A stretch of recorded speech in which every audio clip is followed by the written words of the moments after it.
കേരളത്തിലെ ഉന്നത വിദ്യാഭ്യാസ സ്ഥാപനങ്ങളും സർവകലാശാലകളും മികച്ച പ്രകടനമാണ് കാഴ്ചവെച്ചിട്ടുള്ളതെന്ന് മന്ത്രി ആർ ബിന്ദു.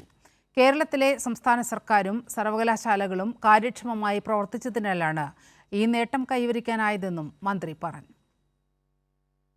ഗുണനിലവാരമനുസരിച്ച് റാങ്ക് ചെയ്യുന്ന national institutional ranking framework NIRF ranking പട്ടിക പുറത്തു വന്നപ്പോൾ വളരെ മികച്ച പ്രകടനമാണ് കേരളത്തിലെ ഉന്നത വിദ്യാഭ്യാസ സ്ഥാപനങ്ങളും സർവകലാശാലകളും പ്രകടിപ്പിച്ചിട്ടുള്ളത്.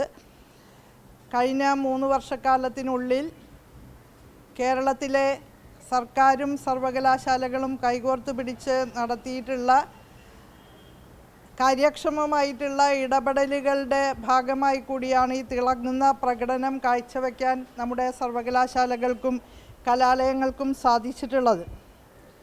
സ്റ്റേറ്റ് പബ്ലിക് യൂണിവേഴ്സിറ്റികളുടെ ലിസ്റ്റിൽ കേരള യൂണിവേഴ്സിറ്റി 9ാം റാങ്കും കുസാറ്റ് 10ാം റാങ്കും MG യൂണിവേഴ്സിറ്റി 11ാം റാങ്കും യൂണിവേഴ്സിറ്റി ഓഫ് കാലിക്കറ്റ് 43ാം റാങ്കും നേടിയിട്ടുണ്ട്.